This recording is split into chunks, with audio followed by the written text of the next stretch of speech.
Now, Pastor, you are affectionately referred to as Daddy Lewter, as a salute to not only your longevity, but your tenure here on Long Island and in New York as well. But for much of your ministerial career, you were referred to and regarded as one of the young preachers, one of the young pastors here on Long Island in New York, because there were other individuals that mentored you and that you looked up to. Who were some of those fathers in the ministry, most of whom have moved on and are no longer with us, but kind of celebrate and share with our audience some of the celebrated figures that had a great impact upon you here in the New York area? Dr. Sandy L. Frey, he's deceased now, the pastor of Cornerstone Baptist Church.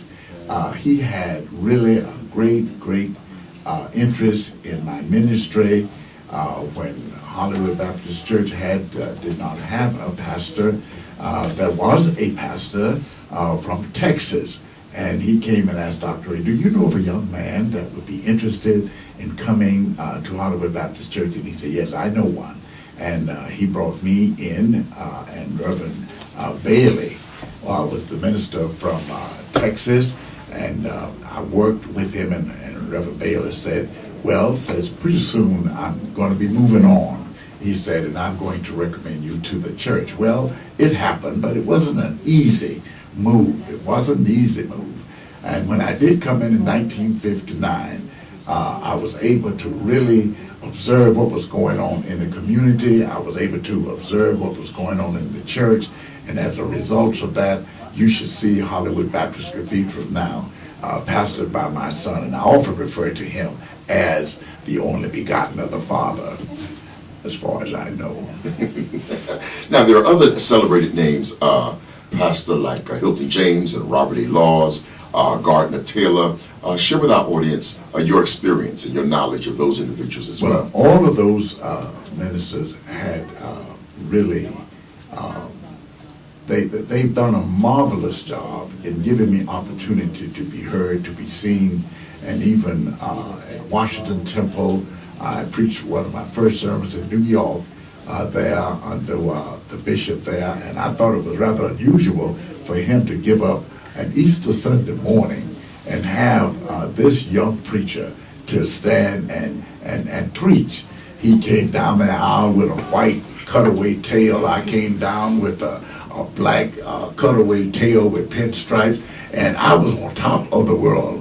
And I had opportunity to preach, and as a result of that, I got into the Eastern Baptist Association, and I served in that capacity. I moved up into the state, and I was lecturing there, and all of those things just started opening up. And as a result of that, they began to call me not the young boy on the block anymore. After the years, they began to say, Daddy Lewter. And I can kind of get away with that because over the years I started out at the age of 29, and now I am almost 80 years old, and I am still not retired, but I am rehired, and I enjoy preaching and preparing and helping others, especially young ministers.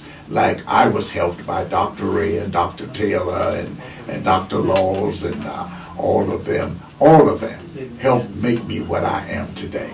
Now, your occasions tonight, you're retired but rehired.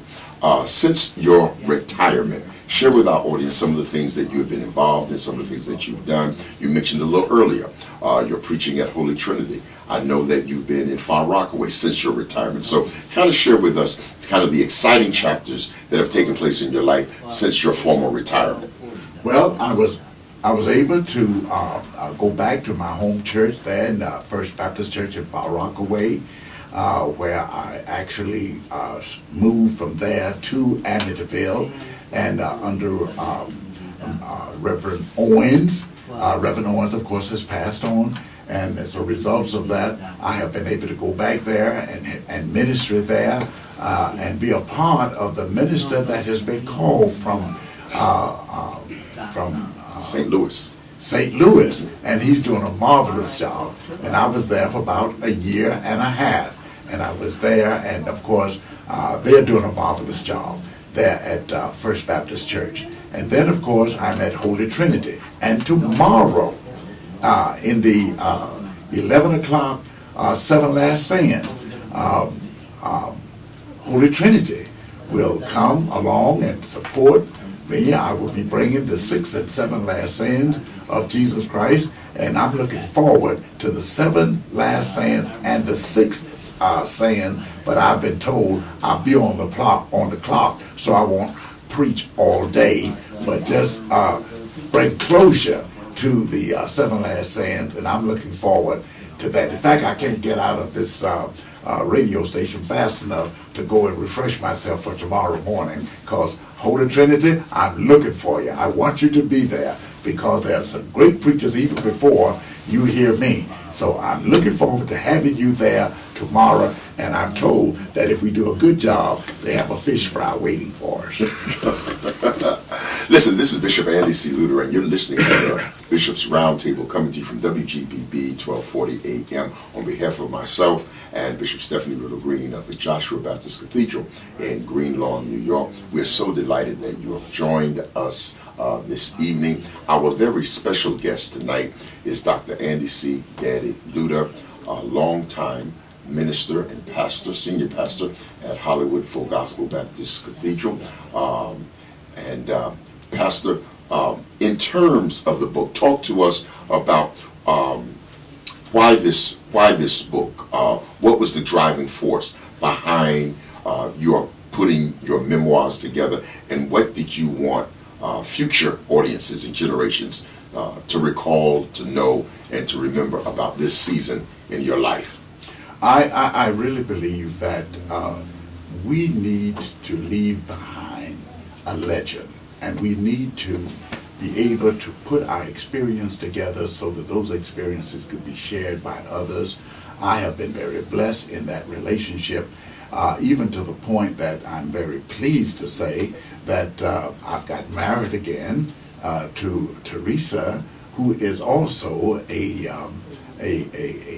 reverend who has been licensed and ordained, and she's a tremendous help to me as I prepare to reach out and touch the lives of others. And so I have much to say, and I think I've said enough, but I do want to say that that book is there, and those who would like to learn more about Daddy Lewter, I go all the way up to 11 to I think it's 9/11, and I have been very, very helpful. Even my son has been very helpful in me preparing to, as I pull together all of my life experiences from October 6, 1929 all the way up to 9/11. Again, I want to say to you, son, I refer to him son, Bishop, I want to say to you, I'm proud of what you're doing here at this station and how you're reaching out to others. And I want you to know that I'm proud of you, and I keep you in my prayers, and I pray that the Lord will continue to do what he's doing with the aid of people like Sister Morgan, who in the studio here on my left, and the other young lady there, minister there. I'm just proud of the young people and young ministers moving up on another level and reaching out and touching the lives of so many people. Amen.